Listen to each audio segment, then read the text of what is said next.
آج بھی توحید کا کام کر کے دیکھ لیجئے، محلے والوں کی طرف سے سب سے پہلی جو گالی آئے گی نا وہ یہی آئے گی، یہ دیوانہ پاگل ہے جی، دین دین بولتا رہتا ہے، اسلام اسلام بولتا ہے۔ آج سب ہوں گا کیا بھائی اسلام پہ چلنے؟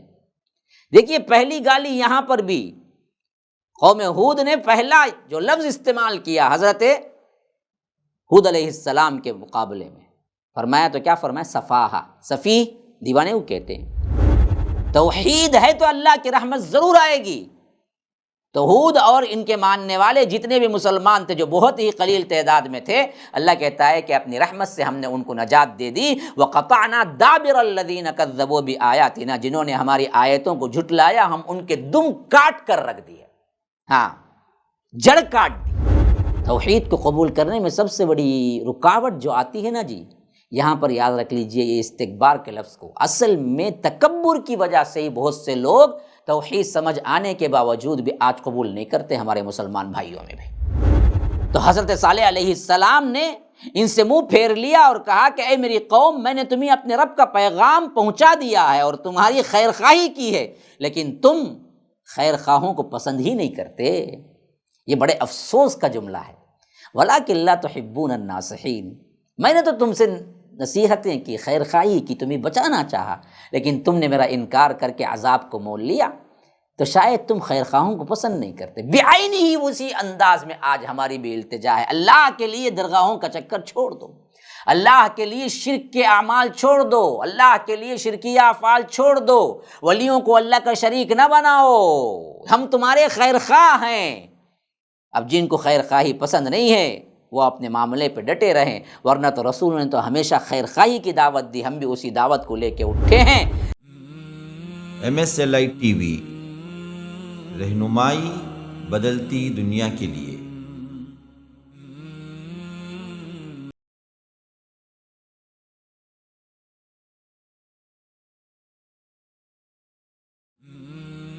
MSLI ٹی وی، رہنمائی بدلتی دنیا کے لیے۔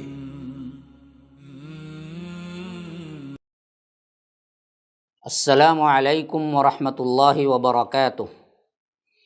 ان الحمد للہ نحمده ونستعینه ونستغفره ونؤمن به ونتوکل علیہ ونعوذ باللہ من شرور انفسنا ومن سیئات اعمالنا، من يهده الله فلا مضل له ومن يضلل فلا هادی له، واشهد ان لا الہ الا اللہ وحده لا شریک له، واشهد ان محمدا عبده ورسوله اما بعد، فان خیر الحدیث کتاب اللہ، وخیر الہدی ہدی محمد صلی اللہ علیہ وسلم، وشر الامور محدثاتها وکل محدثۃ بدعہ وکل بدعۃ ضلالہ وفی روایۃ وکل ضلالۃ فی النار۔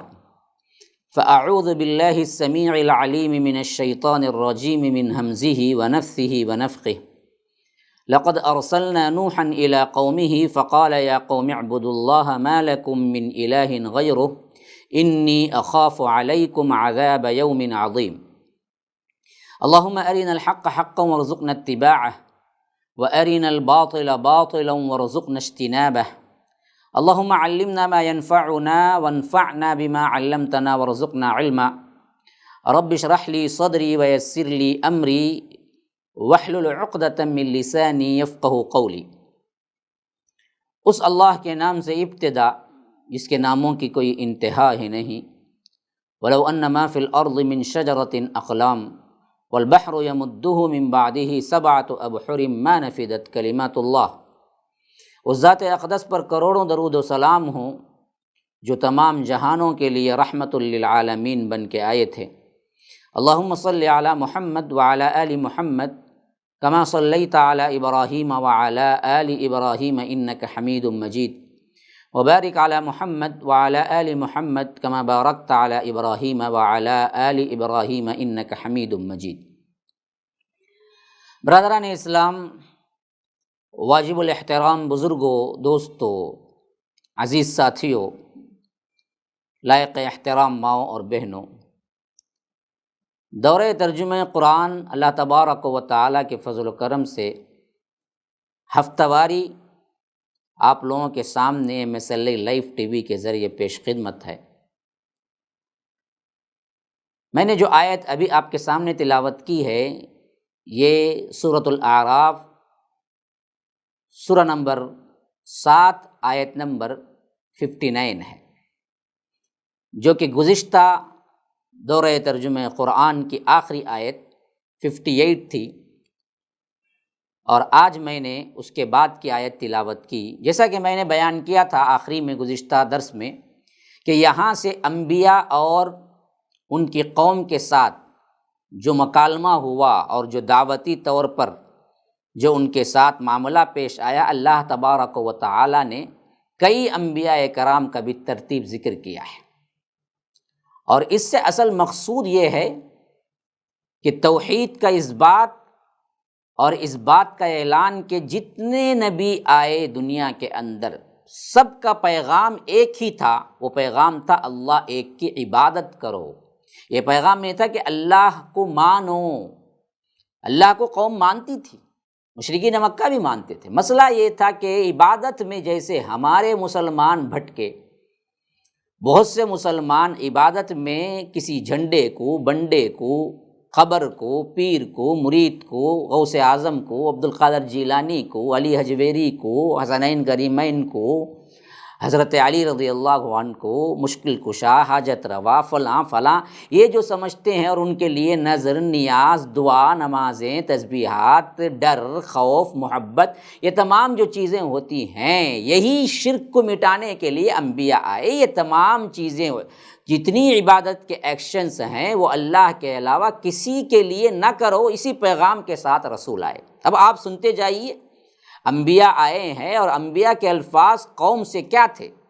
کیا کہیں یہ تھا کہ اللہ کا اقرار کرو، اللہ کو مانو، یا یہ تھا کہ اللہ ایک کی عبادت کرو؟ اب ذرا آپ دیکھیے، پڑھتے جائیں اور اس بات کو ذہن میں رکھیں جو نقطہ میں آپ کو بٹھانا چاہتا ہوں، کہ اللہ تبارک و تعالیٰ فرماتا ہے لَقَدْ أَرْسَلْنَا نُوحًا إِلَىٰ قَوْمِهِ، تحقیق کہ ہم نے حضرت نوح علیہ السلام کو ان کی قوم کی طرف بھیجا۔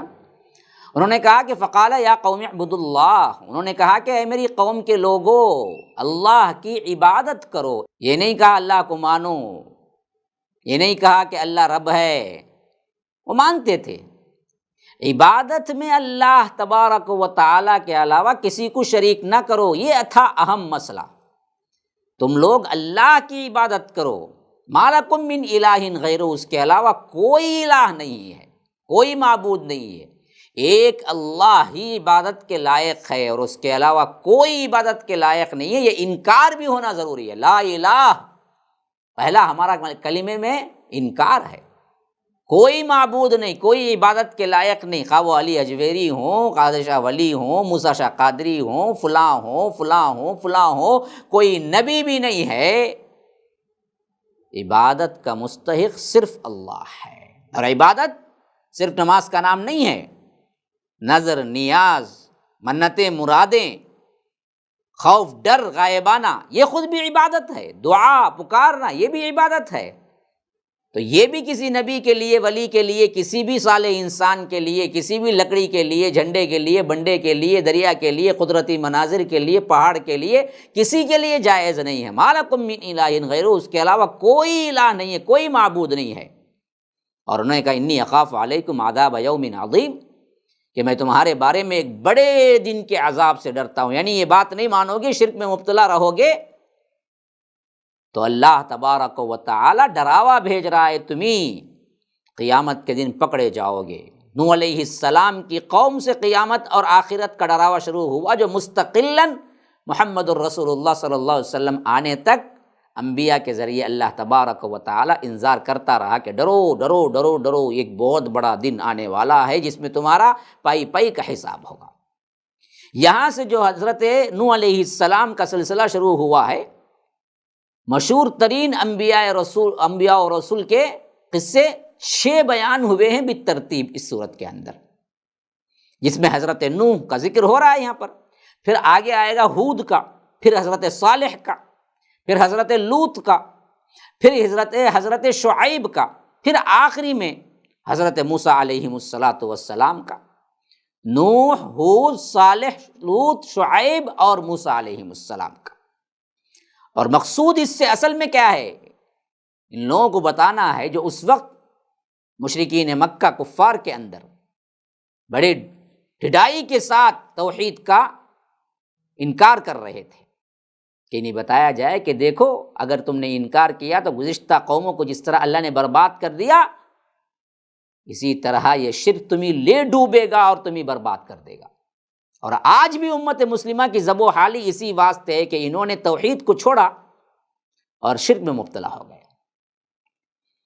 یاد رکھیے آج ہماری بھی بربادی صرف اور صرف اسی واسطے ہے کہ ہم توحید کو چھوڑ دیے۔ تو یہ پورے توحید کی عظمت سے بھرے ہوئے واقعات ہیں۔ اگلی آیت میں فرمایا قال الملأ من قومه انا لنراك في ضلال مبين، ان کے قوم کے سربراہوں نے، سرداروں نے کہا کہ بے شک ہم تمہیں کھلی ہوئی گمراہی میں دیکھ رہے ہیں، جیسے آج کے ماحول میں جواب دیتے ہیں۔ آپ توحید پیش کریں تو احباب سے، قوم سے، مسلم کیا ہے، عوام سے یہی جواب آتا ہے کہ تو کھلی گمراہی میں، ہمارے معبودوں کو، ہمارے بڑوں کو، ہمارے اولیاء کا گستاخ نکلا، تو گمراہی میں پڑ گئے۔ یہی حالت تھی قوم نوح کی بھی۔ انہوں نے حضرت نوح علیہ السلام سے کہا کہ ہم تو تمہیں کھلی ہوئی گمراہی میں دیکھ رہے ہیں۔ تو حضرت نوح نے کہا کہ ہرگز نے، قال یا قوم لیس بی ضلالۃ ولکنی رسول من رب العالمین، اے میری قوم میں گمراہ نہیں ہوں بلکہ میں رب العالمین کا ایک رسول ہوں، میں کیسے گمراہی میں ہو سکتا ہوں؟ ہاں، مجھے اللہ تبارک و تعالیٰ نے یہ حکم دے کے بھیجا ہے کہ ایک اللہ کی عبادت کی طرف بلاؤ۔ تو ہمیشہ سے یہی سلوک ہوا کہ جب بھی توحید کا غلغلہ اٹھا، جب بھی بات اٹھی، جب بھی توحید کی دعوت اٹھی، توحید کی طرف بلانے والوں سے لوگوں نے یہی کہا کہ تم گمراہ ہو گئے ہو، تم گستاخ ہو گئے ہو، تم اولیاء کو نہیں مانتے، تم فلاں نہیں کرتے۔ اور اس وقت توحید کے مت والوں کا یہی ایک جواب ہوتا کہ نہیں نہیں نہیں، دیکھو ہم ضلالت پہ نہیں ہیں، ہم تو اللہ اور اس کے رسول کی طرف بلاتے ہیں۔ تو رسول نے کہا کہ میں اللہ کی طرف سے رسول ہوں، ابلغکم رسالات ربی وانصح لکم واعلم من اللہ ما لا تعلمون، میں اپنے رب کے پیغامات تم تک پہنچاتا ہوں اور تمہارا خیر خواہ ہوں۔ حتیٰ کہ اللہ کی قسم یاد رکھو، تاریخ انسانی کے اندر کبھی ایسا نہیں ہوا کہ جس نے بھی توحید کو بلایا اس نے لوگوں سے برائی کی ہو۔ خیر خواہی ان کے اندر ہوتی ہے جو توحید کی طرف بلاتے ہیں۔ اسی واسطے رسولوں نے کہا کہ وَأَنصَحُ لَكُمْ، میں تمہارا خیر خواہ ہوں، تمہیں نصیحت کر رہا ہوں۔ وَأَعْلَمُ مِنَ اللَّهِ مَا لَا تَعْلَمُونَ، اور میں اللہ کی جانب سے وہ کچھ جانتا ہوں جو تم لوگ نہیں جانتے، اللہ نے مجھے وحی کے ذریعے بتایا ہے۔ أَوَعَجِبْتُمْ أَنْ جَاءَكُمْ ذِكْرٌ مِّن رَّبِّكُمْ عَلَىٰ رَجُلٍ مِّنكُمْ لِيُنذِرَكُمْ وَلِتَتَّقُوا وَلَعَلَّكُمْ تُرْحَمُونَ، کیا تمہیں اس بات سے تعجب ہے کہ تمہارے رب کی وحی تم ہی میں سے ایک آدمی پر نازل ہوئی ہے تاکہ تمہیں ڈرائے اور تاکہ تم اللہ سے ڈرو اور تاکہ تم پر اللہ کی رحمت ہو۔ یعنی سب سے اہم ترین قوم کا جواب یہی ہوتا تھا کہ انسان رسول یہ کیسے ہو سکتا ہے جی، ہم نہیں مانتے، تم ہم جیسے انسان ہو، ہم کیوں مانیں تمہاری اطاعت؟ جیسے آج بھی ہم امت مسلمہ بھٹکے ہوئے ہیں کہ اللہ کے رسول صلی اللہ علیہ وسلم کو بشر انسان نہیں مانتے ہیں، اور جو مانتے ہیں ان کو کہتے ہیں کہ آپ گستاخ ہیں۔ مسئلہ تو یہی تھا قوموں کا پہلے بھی۔ تو اسی کا جواب یہاں پر حضرت نوح دے رہے ہیں کہ کیا تمہیں اس بات پر تعجب ہے کہ تمہاری رب کی طرف سے ایک انسان، ایک رجل تم میں سے ہی رسول بن کر آیا تاکہ تم کو ڈرائے، تاکہ تمہیں کیا ہے، اللہ تبارک و تعالیٰ کے توحید کو سمجھائے، انکار پر جہنم کا معاملہ جو ہے وہ بتائے، اور وَلِتَتَّقُوا، اور تاکہ تم اللہ سے ڈرو، ڈرائے تو ڈر جاؤ، وَلَعَلَّكُمْ تُرْحَمُونَ، تاکہ تم پر اللہ کی رحمت ہو۔ تقوی اختیار کرنے سے اللہ کی رحمت ہوتی ہے۔ تو یہ تھا اصل میں جواب۔ پھر اس کے بعد فرمایا کہ فَكَذَّبُوهُ فَأَنجَيْنَاهُ وَالَّذِينَ مَعَهُ فِي الْفُلْكِ وَأَغْرَقْنَا الَّذِينَ كَذَّبُوا بِآيَاتِنَا إِنَّهُمْ كَانُوا قَوْمًا عَمِينَ، بس ان لوگوں نے اس دعوت کو جھٹلا دیا۔ حضرت نوح کی قوم نے حضرت نوح کی توحید کو نہیں مانا، دعوت کو نہیں مانا، تو ہم نے اسے اور اس کے ساتھ کشتی میں سوار لوگوں کو نجات دے دی۔ ہاں، والذین معہ فی الفلک، کشتی، جنہوں نے ایمان قبول کیا تھا، اللہ تبارک و تعالیٰ نے انہیں کہا کہ آپ ایک کشتی بنائیے، اور وفارت تنور دوسری جگہ آیا ہے کہ جب کیا ہے تنور سے فوارہ نکلے گا پانی کا تو اس وقت سمجھ لینا میرا عذاب شروع ہونے والا ہے، کہ جتنے لوگ آئے تھے ایمان لائے تھے ان سب کو لے کر آپ کشتی میں چڑھ جانا۔ اسی واقعے کی طرف اشارہ ہے کہ والذین معہ فی الفلک واغرقنا الذین کذبوا بآیاتنا، اور ہم نے نجات دے دی ان لوگوں کو جو کہ حضرت نوح علیہ السلام کے ساتھ کشتی میں چڑھ گئے تھے، واغرقنا، اور ہم نے غرق کر دیا الذین کذبوا بآیاتنا، ہماری آیتوں کو جنہوں نے جھٹلایا، انہم کانوا قوما عمین، کہ بے شک وہ لوگ دل کے اندھے تھے۔ قوما عمین، اندھے، آنکھیں تو تھی پھر اندھے کیسے ہوئے؟ تو دل کا بھی ایک آنکھ ہے جس سے آپ کو ہدایت ملتی ہے۔ اس لیے فرمایا حج میں فإنها لا تعمى الأبصار ولكن تعمى القلوب التي في الصدور۔ ہاں، اصل میں ان کی آنکھیں اندھی نہیں ہوئی ہیں بلکہ ان کے دل کی آنکھیں اندھی ہو گئی ہیں۔ قرآن کو پڑھو، سمجھو، قرآن سے ہدایت حاصل کرو تو لوگوں اصل یہ آنکھ کی نہیں ہے سب سے زیادہ ضرورت، بلکہ اصل دل کی بصیرت چاہیے جس سے آپ کو توحید اور شرک کی وضاحت ہو جائے گی۔ تو اسی لیے فرمایا کہ ہم نے ان کو تو نجات دے دی جو حضرت نوح کے ساتھ کشتی میں سوار ہو گئے تھے اور ان کے ساتھ تھے، اور تفسیر جلالین کے اندر یہ بات موجود ہے کہ انہوں نے اس کی تعداد کو بھی اشارہ کیا ہے کہ بس 80 لوگ تھے، 80، بعض روایتوں میں تو آیا ہے کہ 40 لوگ تھے جو کہ کیا ہیں اس وقت اسلام قبول کیا تھا، حضرت نوح کے ساتھ آئے تھے۔ 950 سال کی دعوت، لیکن آئے کتنے ہدایت پر؟ 80 لوگ۔ اسی واسطے ہمیشہ توحید پر آنے والے کم رہے ہیں، قلیل رہے ہیں، اس سے رنجیدہ نہ ہو، کام آپ کا ہے کرتے رہیں۔ اب حضرت نوح کے قصے کے بعد آگے آیا ہے حضرت ہود کا، فرمایا کہ وَإِلَىٰ عَادٍ أَخَاهُمْ هُودًا قَالَ يَا قَوْمِ اعْبُدُوا اللَّهَ مَا لَكُم مِّنْ إِلَٰهٍ غَيْرُهُ أَفَلَا تَتَّقُونَ۔ اور ہم نے عاد کی طرف ان کے بھائی ہود کو بھیجا۔ ہاں، حضرت ہود علیہ السلام جس قوم کی طرف گئے تھے اس قوم کا نام عاد ہے، قوم عاد۔ حضرت ہود کو بھائی کیوں کہا؟ ایک تو قوم کے آدمی ہیں تو اس واسطے وہ انہی کے اندر ایک بھائی رہے نا، اور دوسرا ایک معنی یہ بھی ہے کہ ہر نبی آپس میں کیا ہیں؟ بھائی ہیں۔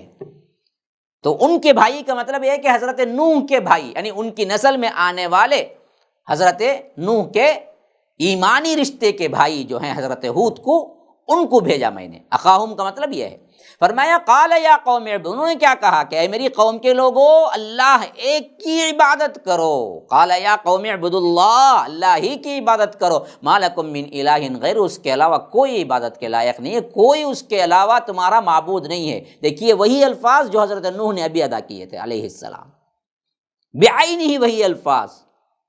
یہاں پر نبی نے یہ نہیں کہا کہ اللہ کو رب مانو، اللہ کو مانو، بلکہ اللہ کو مانتے بھی تھے، وہ رب بھی مانتے تھے۔ مسئلہ یہ تھا کہ عبادت ایک کی نہیں کرتے تھے۔ افلا تتقون، کیا تم لوگ پرہیزگار نہیں بنو گے؟ تو یہاں پر اس قوم کا جواب کیا تھا؟ حضرت ہود کی قوم نے کہا کہ قال الملأ الذین کفروا من قومہ انا لنراک فی سفاہۃ وانا لنظنک من الکاذبین۔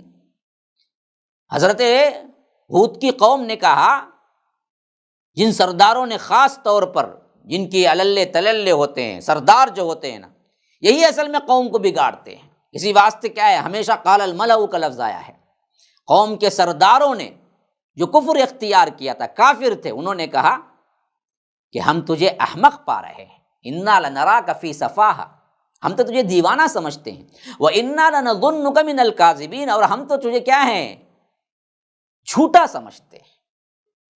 آج بھی توحید کا کام کر کے دیکھ لیجئے، محلے والوں کی طرف سے سب سے پہلی جو گالی آئے گی نا وہ یہی آئے گی، یہ دیوانہ پاگل ہے جی، دین دین بولتا رہتا ہے، اسلام اسلام بولتا ہے۔ آج سب ہوں گا کیا بھائی اسلام پہ چلنے؟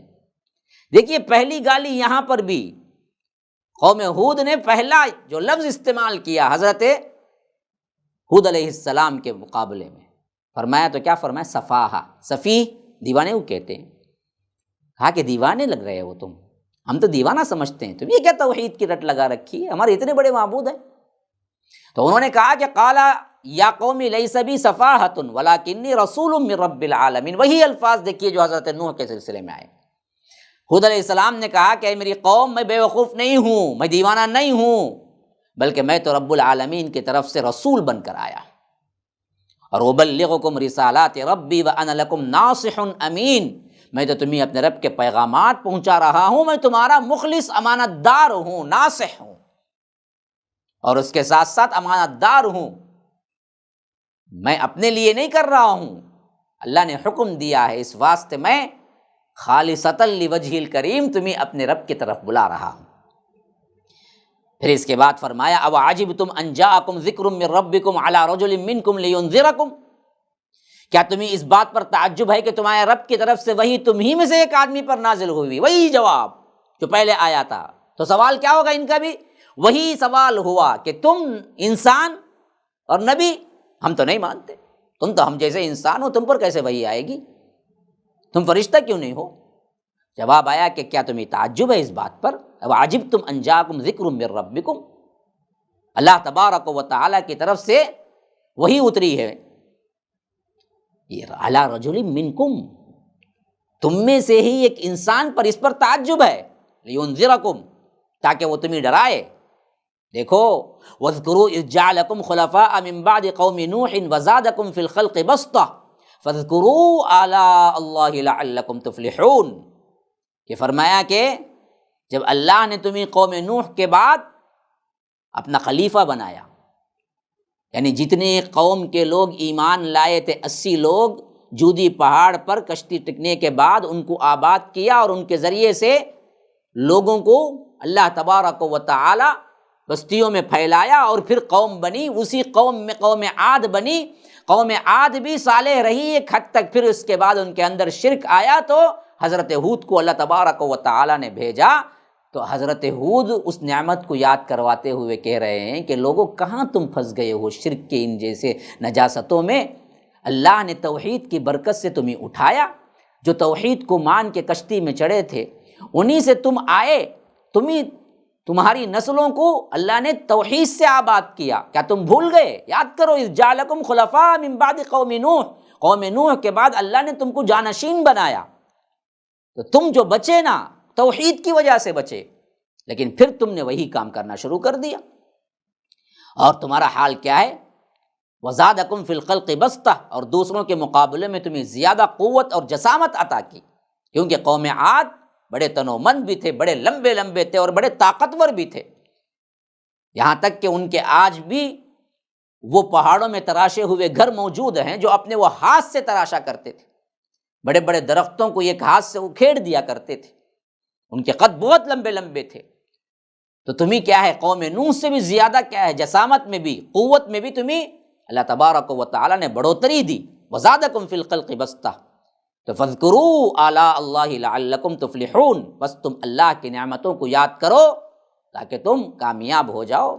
سوچو اپنے ماضی کو، کس طرح اللہ تبارک و تعالی نے شرک کی نجاست کی وجہ سے قوم نوح کو برباد کر دیا، اور کس طرح توحید کی رحمت کی وجہ سے تم کو آباد کیا، لیکن آج تم پھر اسی شرک میں مبتلا ہو۔ تو یاد رکھو، اگر اللہ کی طرف نہیں پلٹو گے، ایک اللہ کو نہیں مانو گے، عبادت میں کسی اور کو بھی شریک کرو گے، تو تم کو بھی نیست و نابود کر دیا جائے گا۔ یہ تھا حضرت ہود کے دعوت کا لب لباب۔ فرمایا کہ قالوا اجئتنا لنعبد اللہ وحدہ ونذر ما کان یعبد آباؤنا فأتنا بما تعدنا ان کنت من الصادقین۔ تو قوم ہود نے کہا، کیا تم ہمارے پاس اس لیے آئے ہو کہ ہم صرف ایک اللہ کی بندگی کریں؟ ہاں، یہ ہم ماننے والے نہیں ہیں۔ اصل مسئلہ یہی تھا کہ ایک اللہ کی بندگی سے انکاری تھے، ورنہ تو اللہ کو ماننے میں یا اللہ کی عبادت کرنے میں اور دوسروں کو بھی ساتھ میں شریک کرنے میں یہ سب راضی تھے، جیسے آج کے مسلمان راضی ہیں۔ اسی لیے انہوں نے کہا کہ اجئتنا لنعبد اللہ وحدہ، لنعبد اللہ وحدہ، کیا تم اس بات کو لے کر آئے ہو کہ ہم اللہ ایک ہی کی عبادت کریں، وَنَذَرَ مَا كَانَ يَعْبُدُ آبَاؤُنَا، اور ان معبودوں کو چھوڑ دے جن کی ہمارے باپ دادا بندگی کرتے آئے تھے۔ فَأْتِنَا بِمَا تَعِدُنَا إِن كُنتَ مِنَ الصَّادِقِينَ، پس اگر تو سچا ہے تو وہ عذاب لے آ جس کا تو ہم سے وعدہ کرتا ہے، ہم تو ماننے والے نہیں ہیں۔ آج بھی آپ توحید پیش کریں، یہی بات سب سے پہلے آتی ہے، ہمارے باپ دادا جو فاتحہ کرتے آئے تھے، درگاہ کو جاتے تھے، مولوی صاحب ہم چھوڑ دیں؟ آپ گستاخ ہیں، آپ یہی بات تو صدیوں پرانے مشرکین کی ہے۔ تو شرک کی نحوست اور شرک کی وہ باتیں جو ہم شروع دور میں پاتے ہیں آج تک نہیں تبدیل ہوئے۔ تو یاد رکھیے یہی چیز تھی ان لوگوں کو بھی گمراہ کرنے والی کہ ہم اپنے باپ دادا کا دین نہیں چھوڑیں گے۔ حضرت ہود علیہ السلام نے کہا کہ قال قد وقع علیکم من ربکم رجس وغضب اتجادلوننی فی اسماء سمیتموها انتم وآباؤکم ما نزل اللہ بها من سلطان فانتظروا انی معکم من المنتظرین۔ کہ اب چیلنج دیتے ہوئے انہوں نے کہا کہ اگر شرک کرنے پر ہمیں عذاب آئے گا تو عذاب لے آؤ اگر تم سچے ہو، تو اتنا بما تعدنا ان کنت من الصادقین۔ تو نبی نے کہا، حضرت ہود نے کہا کہ دیکھو تم پر تمہارے رب کی طرف سے عذاب اور غضب آ کر رہے گا۔ قد وقع علیکم من ربکم رجس وغضب، اللہ کا غضب، اللہ کا عذاب تم پر واقع ہونے ہی والا ہے۔ ہاں لیکن یہ بات اچھی طرح سمجھ لو، اتجادلوننی فی اسماء سمیتموها انتم وآباؤکم ما نزل اللہ بها من سلطان، کیا تم لوگ مجھ سے ایسے ناموں کے بارے میں جھگڑتے ہو جو تم نے اپنے آپ تمہارے باپ داداؤں نے اپنی طرف سے رکھ لیے ہیں چند نام، فلاں یہ بزرگ ہیں، فلاں وہ بزرگ ہیں، فلاں یہ دیوی ہے، فلاں وہ دیوی ہے، ان کو اتنا پاور ہے، یہ بچہ دیتے ہیں، یہ کیا ہے بیڑا پار کر دیتے ہیں، یہ قسمت بنا دیتے ہیں۔ کس نے کہا جی؟ کہاں دلیل ہے؟ کیا اللہ کی طرف سے کوئی دلیل ہے قرآن و سنت میں کہ عبد القادر جیلانی کو ہم نے یہ تقسیم کر کے رکھا ہے کہ وہ قسمتیں تبدیل کر دیتے ہیں؟ علی حجویری کے لیے کہیں سند اتری ہے قرآن اور حدیث کے اندر کہ ان سے مانگو یہ مرادیں پوری کر دیتے ہیں؟ کہاں ہے دلیل؟ کہاں ہے؟ اسی لیے فرمایا کہ فی اسماء سمیتموها، بدبختو تم اس لیے مجھ سے جھگڑتے ہو کہ تم نے خود ساختہ اپنے طور پر کچھ نام بنا لیے جس کی کوئی گارنٹی اللہ نے نازل نہیں کی، اور یہ تمہارے اپنے باپ دادا کا گھڑا ہوا دین ہے۔ بس انتم و آباؤکم ما نزل اللہ بہا من سلطان، اللہ نے اس کے لیے کوئی دلیل نہیں اتاری ہے۔ تو فانتظروا، اب انتظار کرو، میں بھی تمہارے ساتھ، انی معکم من المنتظرین، کہ تمہارے ساتھ مل کر انتظار کرتا ہوں کہ تم پر اب عذاب آیا ہی چاہتا ہے۔ تو اللہ تبارک و تعالیٰ فرماتا ہے فَأَنْجَيْنَاهُ وَالَّذِينَ مَعَهُ بِرَحْمَةٍ مِنَّا وَقَطَعْنَا دَابِرَ الَّذِينَ كَذَّبُوا بِآيَاتِنَا وَمَا كَانُوا مُؤْمِنِينَ، کہ پس ہم نے اسے اور اس کے ساتھیوں کو اپنی رحمت سے نجات دی تھی۔ توحید ہے تو اللہ کی رحمت ضرور آئے گی۔ تو ہود اور ان کے ماننے والے جتنے بھی مسلمان تھے جو بہت ہی قلیل تعداد میں تھے، اللہ کہتا ہے کہ اپنی رحمت سے ہم نے ان کو نجات دے دی۔ وَقَطَعْنَا دَابِرَ الَّذِينَ كَذَّبُوا بِآيَاتِنَا، جنہوں نے ہماری آیتوں کو جھٹلایا ہم ان کے دم کاٹ کر رکھ دیے، ہاں جڑ کاٹ دی۔ دابر کہتے ہیں جڑ کو، ہاں ہم نے ان کی جڑ کاٹ کے رکھ دی، ان کی نسل ہی ختم کر دی۔ کیوں؟ وَمَا كَانُوا مُؤْمِنِينَ، وہ ایمان لانے والے نہیں تھے، وہ اہل ایمان نہیں تھے۔ تو یہ بھی ڈوبی، برباد ہوئی تو شرک کی وجہ سے۔ پھر ان سے جو قوم بچی جو توحید کی رحمت سے بچ کے نکل آئی، پھر وہ آباد ہوئی دنیا میں، تو آباد ہونے والی قوم کا نام سمود پڑا۔ قوم عاد کے بعد قوم سمود آئی، اب اس کا ذکر آ رہا ہے یہاں پر۔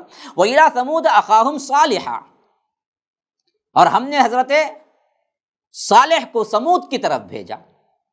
حضرت صالح علیہ السلام قوم سمود کی طرف گئے، حضرت ہود علیہ السلام قوم عاد کی طرف گئے۔ تو فرمایا قال یا قوم اعبدوا اللہ ما لکم من الہ غیرہ۔ تو یاد کرو وہ موقع بھی جب انہوں نے اپنی قوم سے کہا کہ اے میری قوم کے لوگو اعبدوا اللہ، دیکھیے وہی لفظ آ گئے، یہ ایک اللہ کی عبادت کرو، ما لکم من الہ غیرہ، اس کے علاوہ کوئی عبادت کے لائق نہیں ہے، اس کے علاوہ کوئی الہ نہیں ہے۔ اور یہاں پر بھی وہی لفظ آیا کہ ثمود اخاہم صالح، اخاہم ان کے بھائی، یہاں بھی وہی مطلب ہے، قوم میں کا ایک فرد ہونے کے ناطے ان کی قوم کا بھائی۔ یہ ایک مطلب یہ ہے کہ جیسے حضرت نوح کے بھائی حضرت ہود ایمان کے اعتبار سے رہے بعینہ، اسی طرح کیا ہے حضرت صالح بھی ایمان کے اعتبار سے حضرت ہود کے بھائی ہیں۔ پھر فرمایا انہوں نے، حضرت صالح نے قد جاءتکم بینۃ من ربکم، دیکھو تمہارے رب کی طرف سے تمہارے پاس کھلی دلیل آ چکی ہے، میں وحی لے کے آیا ہوں تمہارے پاس۔ اور وہ کھلی دلیل، حسی دلیل ایک اور دی گئی اس میں یہاں پر اس قوم کو، وہ تھی ہذہ ناقۃ اللہ، یہ ہے اونٹنی، اللہ کی اونٹنی، لکم آیہ، تمہارے لیے یہ نشانی بن کر اللہ تبارک و تعالیٰ نے اتارا ہے، فذروہا تأکل فی ارض اللہ ولا تمسوہا بسوء فیأخذکم عذاب علیم، کہ فرمایا کہ دیکھو یہ اللہ کی اونٹنی ہے جسے اللہ نے تمہارے لیے بطور نشانی بھیجی ہے، تم لوگ اسے چھوڑ دو اللہ کی زمین میں کھاتی پھرے اور کوئی تکلیف نہ پہنچاؤ، ورنہ تمہیں دردناک عذاب پکڑ لے گا۔ اصل میں اس کی تھوڑی سی تفسیر کو آپ کو ذہن میں ہونی چاہیے کہ سمود اصل میں عربوں کا وہ قبیلہ تھا جو نسلی اعتبار سے حضرت نوح کے بیٹوں پر جا پہنچتا تھا، سمود بن عامر بن ارم بن سام بن نوح، یہ قبیلہ، یہ لوگ حضرت ابراہیم سے پہلے آباد تھے، حضرت ابراہیم علیہ السلام کے آنے سے پہلے یہ قبیلہ آباد تھا، اور اس کا مسکن، ان کا رہنے کی جگہ جو تھی نا، حجاز اور شام کے درمیان وادی قرا نامی ایک وادی ہے، اس کے ارد گرد آباد تھے، اور بہت طاقتور قوم تھی یہ بھی، اپنی جسمانی طاقت اور قوت بازو سے یہ لوگ پہاڑوں کے کلیجے چیر دیا کرتے تھے، کاٹ کاٹ کر مکانیں بنایا کرتے تھے، اور انہی کے خاص طور پر وہ مکانات پر سے، وہ پہاڑوں کے اندر تراشے ہوئے محلات پر سے 9 ہجری میں تبوک پر جاتے ہوئے اللہ کے رسول صلی اللہ علیہ وسلم نے ان کو دیکھا بھی، اسے مدائن صالح کہا جاتا ہے۔ اور صحیحین اور مسند احمد میں عبداللہ ابن عمر سے مروی ہے کہ اللہ کے رسول صلی اللہ علیہ وسلم تبوک جاتے ہوئے قوم سمود کے گھروں کے پاس رکے تو لوگوں کو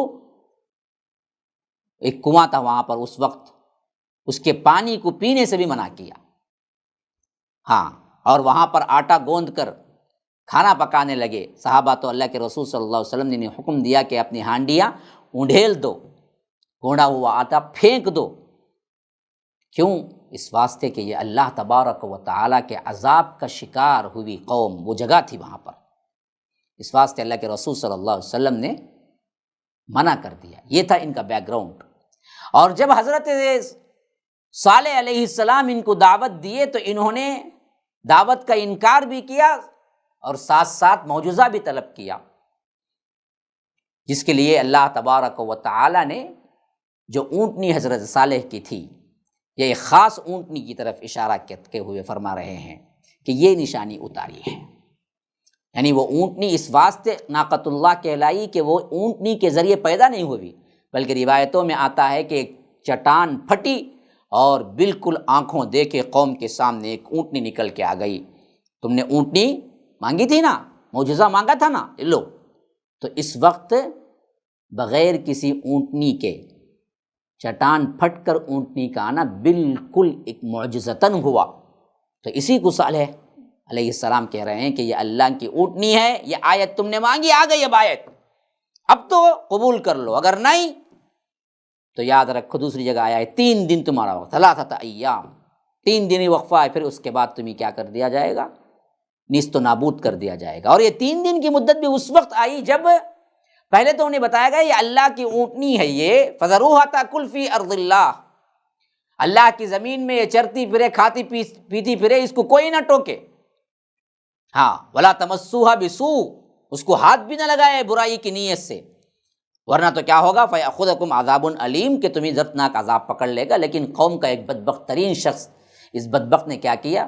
فقال لهم رسول اللہ ناقۃ اللہ وسقیاھا، اللہ تبارک و تعالیٰ فرما رہا ہے کہ ان میں کا بدبخت ترین شخص نے کیا کیا؟ اس اونٹنی کو مار ڈالا۔ تو تب حضرت صالح علیہ السلام نے کہا کہ اب صرف 3 دن کی مدت ہے تمہارے پاس، 3 دن کے اندر اندر تو اللہ تبارک و تعالیٰ کا عذاب آ جائے گا۔ اب آئیے ان کی قوت کے بارے میں بتا رہا ہے اللہ تبارک و تعالیٰ، وَاذْكُرُوا إِذْ جَعَلَكُمْ خُلَفَاءَ مِنْ بَعْدِ عَادٍ وَبَوَّأَكُمْ فِي الْأَرْضِ تَتَّخِذُونَ مِنْ سُهُولِهَا قُصُورًا وَتَنْحِتُونَ الْجِبَالَ بُيُوتًا فَاذْكُرُوا آلَاءَ اللَّهِ وَلَا تَعْثَوْا فِي الْأَرْضِ مُفْسِدِينَ، یاد کرو جب عاد کے بعد اللہ نے تمہیں اپنا خلیفہ بنایا، وہی بات جو حضرت ہود علیہ السلام میں عاد کو کہی تھی کہ بدبختو سنو، اللہ نے نوح کے بعد تم کو خلیفہ بنایا، تم کو جانشین بنایا، توحید کی عظمت کی وجہ سے تمہاری بقا تھی، پھر ان لوگوں نے شرک کیا تو ان کو مٹا کر سمود کو بنایا۔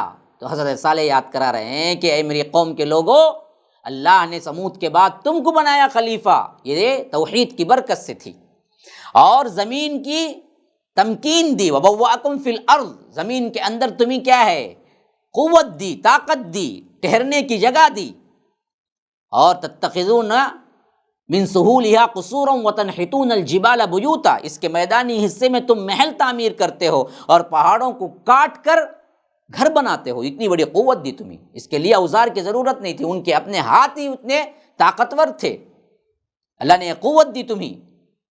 تو لوگوں یاد کرو، فاذکروا آلاء اللہ، اللہ کی نعمتوں کو یاد کرو، ولا تعثوا فی الارض مفسدین، دیکھو زمین میں فساد پھیلاتے نہ پھرو۔ تو فساد فی الارض کیا ہے؟ فساد فی الارض شرک ہے، شرک فساد ہے، اسی لیے کہا کہ دیکھو فساد مچاتے نہ پھرو، اللہ کی اطاعت میں آ جاؤ، توحید کو قبول کر لو۔ تو قوم نے کیا جواب دیا؟ قال الملأ الذین استکبروا من قومہ للذین استضعفوا لمن آمن منہم اتعلمون ان صالحا مرسل من ربہ قالوا انا بما ارسل بہ مؤمنون۔ ان کی قوم کے متکبر سرداروں نے ان کمزور لوگوں سے پوچھا جو ایمان والے تھے، کیا تمہیں یقین ہے کہ واقعی صالح اللہ کے رسول ہیں؟ انہوں نے کہا ہم تو اس چیز پر ایمان لے آتے ہیں جو وہ دے کر بھیجے گئے ہیں، یعنی وہ رسول ہیں جو وحی کو وہ لے آتے ہیں، ہم تو اس پر ایمان رکھتے ہیں۔ لیکن یہ دراصل ایمان والوں سے ٹھٹا مذاق اڑاتے ہوئے کہہ رہے تھے کہ کیا تمہیں یقین ہے صالح واقعتاً اللہ کے رسول ہیں؟ متکبر سردار۔ توحید کو قبول کرنے میں سب سے بڑی رکاوٹ جو آتی ہے نا جی، یہاں پر یاد رکھ لیجئے یہ استکبار کے لفظ کو، اصل میں تکبر کی وجہ سے ہی بہت سے لوگ توحید سمجھ آنے کے باوجود بھی آج قبول نہیں کرتے، ہمارے مسلمان بھائیوں میں بھی۔ اسی لیے فرمایا کہ ملأ الذین استکبروا من قومی، قوم کے وہ سردار جو تکبر میں پڑے ہوئے تھے۔ اور دوسری چیز جو روکتی ہے وہ کیا ہے؟ ایمان والے ہمیشہ کمزور رہے ہیں، ان کی کمزوری دراصل یہ متکبر لوگوں کے لیے رکاوٹ بن جاتی ہے، کہتے ہیں یہ ہیں جی لوگ، ان پر اللہ نے رحم کر دیا، یہ ہیں سچے، ارے اگر ہونا تھا تو ہم ہوتے جی۔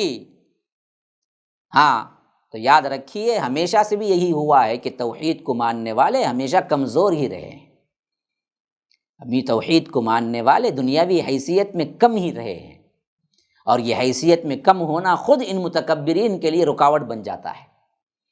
تو وہ پوچھا کرتے تھے کیا تم کو یقین ہے کہ دراصل کیا ہے، صالح اللہ ہی کے رسول ہیں؟ تو ایمان والوں نے کیا جواب دیا دیکھیے، انا بما ارسل بہ مؤمنون، ہم صرف اس پر یقین نہیں ہے کہ ہمیں صالح اللہ کے رسول، بلکہ ہم ان چیز پر بھی یقین رکھتے ہیں جو صالح لے کر آئے ہیں، جو دے کر بھیجے گئے ہیں، ان سب پر ہمیں یقین ہے۔ تو اب ان کا جواب تھا کیا تھا متکبرین کا؟ قال الملأ الذین استکبروا انا بالذی آمنتم بہ کافرون، ان متکبروں نے کہا کہ جس پر تم ایمان لے آئے ہو ہم تو اس کا انکار کرتے ہیں، یہ ہماری سمجھ کے لائق نہیں ہے کہ تم سب معبودوں کو اٹھا کے پھینک دو، ایک اللہ کی توحید کے گن گاؤ، یہ تو ہماری سمجھ میں نہیں ہے، اور ہم ویسے بھی کیوں مانیں تم کمزوروں کی بات۔ ہاں تو اب اللہ تبارک و تعالیٰ فرماتا ہے فعقروا الناقہ وعتوا عن امر ربهم وقالوا یا صالح ائتنا بما تعدنا ان کنت من المرسلین، وہی جو میں نے ابھی بات کہی تھی کہ ان کے اپنے معجزہ طلب کرنے پر جو اونٹنی آئی تھی پھر انہوں نے اونٹنی کو کاٹ ڈالا، فعقروا الناقہ، ہاں، اور اپنے رب کے حکم سے سرکشی کی، وعتوا عن امر ربهم، پھر اس کے بعد بڑے ہی متکبرانہ طور پر کہنے لگے وقالوا یا صالح، اے صالح علیہ السلام اگر تو واقعی رسول ہے تو وہ عذاب لے آ جس کا تو نے وعدہ کیا تھا، یا صالح ائتنا، لے آ ہم پر وہ عذاب، بما تعدنا ان کنت من المرسلین، جس کا تو نے وعدہ کیا تھا۔ اب پورے چڈ و مت کے ساتھ مقابلے پہ آ گئے، تو اللہ کہتا ہے فَأَخَذَتْهُمُ الرَّجْفَةُ فَأَصْبَحُوا فِي دَارِهِمْ جَاثِمِينَ، بس انہی زلزلے نے آ لیا جس کے نتیجے میں وہ سب کے سب اپنے گھروں میں اوندھے منہ پڑے کے پڑے رہ گئے، ایسے ہو گئے گویا کہ تھے ہی نہیں، بس ایک ہی چیخ، ایک ہی زلزلہ، رجفہ، بس سب کے سب نیست و نابود ہو گئے، اور ایسے ہو گئے گویا کہ وہ کبھی تھے ہی نہیں۔ اوندھے منہ زمین پر پڑے رہ گئے، اللہ تبارک و تعالی نے انہیں بھی ختم کر دیا۔ فتولى عنهم وقال يا قوم لقد ابلغتكم رسالة ربي ونصحت لكم ولكن لا تحبون الناصحين۔ تو حضرت صالح علیہ السلام نے ان سے منہ پھیر لیا اور کہا کہ اے میری قوم، میں نے تمہیں اپنے رب کا پیغام پہنچا دیا ہے اور تمہاری خیر خواہی کی ہے، لیکن تم خیر خواہوں کو پسند ہی نہیں کرتے۔ یہ بڑے افسوس کا جملہ ہے، وَلَٰكِن لَا تُحِبُّونَ النَّاصِحِينَ۔ میں نے تو تم سے نصیحتیں کی، خیر خواہی کی، تمہیں بچانا چاہا، لیکن تم نے میرا انکار کر کے عذاب کو مول لیا، تو شاید تم خیر خواہوں کو پسند نہیں کرتے۔ بعین ہی اسی انداز میں آج ہماری بھی التجا ہے، اللہ کے لیے درگاہوں کا چکر چھوڑ دو، اللہ کے لیے شرک کے اعمال چھوڑ دو، اللہ کے لیے شرکیہ افعال چھوڑ دو، ولیوں کو اللہ کا شریک نہ بناؤ، ہم تمہارے خیر خواہ ہیں۔ اب جن کو خیر خواہی پسند نہیں ہے وہ اپنے معاملے پہ ڈٹے رہیں، ورنہ تو رسول نے تو ہمیشہ خیر خواہی کی دعوت دی، ہم بھی اسی دعوت کو لے کے اٹھے ہیں۔ لیکن یہاں پر حضرت صالح کہتے ہیں کہ کیا ہو، تم لوگ خیر خواہوں کو پسند نہیں کرتے، ہاں بد کرداروں کو پسند کرتے ہو، تمہارا مال لوٹ لیتے ہیں، تمہارا ایمان لوٹ لیتے ہیں، ایسے ڈاکوؤں کو تو پسند کرتے ہو تم، جو تم کو چکمہ دے کر ایمان بھی خراب کرتے ہیں اور نذرانے بٹور کر تمہارا مال بھی خراب کرتے ہیں۔ ہم کہتے ہیں کہ ایک اللہ کی اطاعت میں آ جاؤ، توحید میں آ جاؤ، ان مکار قسم کے جیب بھرو مولویوں، پیٹ بھرو پیروں کے پیچھے نہ جاؤ، تو ہم کو تم بدخواہ کہتے ہیں۔ نہ میرے بھائیوں، ہم خیر خواہ ہیں، لیکن کیا کیا جائے، بعض لوگ خیر خواہوں کو پسند نہیں کرتے۔ وَلَٰكِن لَا تُحِبُّونَ النَّاصِحِينَ۔ MSLI TV، رہنمائی بدلتی دنیا کے لیے۔ حضرت لوط علیہ السلام کی قوم ہم جنس پرستی میں مبتلا ہو چکی تھی، اور یہ دنیا میں سب سے پہلی قوم تھی جو اس گناہ کو کیا تھا۔ اس لیے فرمایا کہ اس سے پہلے دنیا والوں میں کسی نے نہیں کیا تھا۔ ہم جنس پرستی، ہومو سیکشولیٹی، جو آج بہت بڑھتی ہوئی بھی برائی ہے، جیسے عورت کے ساتھ نکاح کرنا، مرد کے ساتھ مل کے رہنا، یہ دونوں جس پر اللہ نے سخت ترین عذاب بھیجا ان لوگوں پر، حرام ہے۔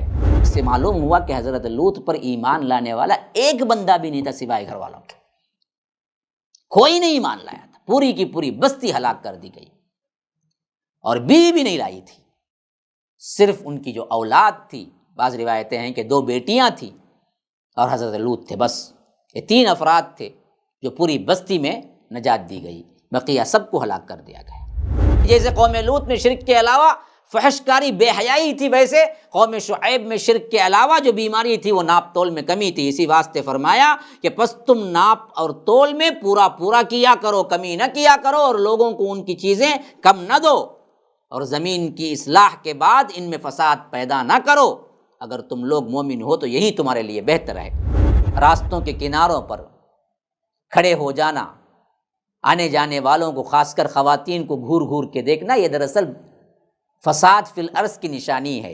یہ قوم شعیب میں بہت زیادہ تھی، تو اللہ کے یہ رسول حضرت شعیب علیہ السلام یہ بھی بتا رہے ہیں، دیکھو راستوں میں مت بیٹھا کرو۔ اسی واسطے اللہ کے رسول نے صحابہ سے بھی کہا کہ دیکھو راستوں میں مت بیٹھا کرو۔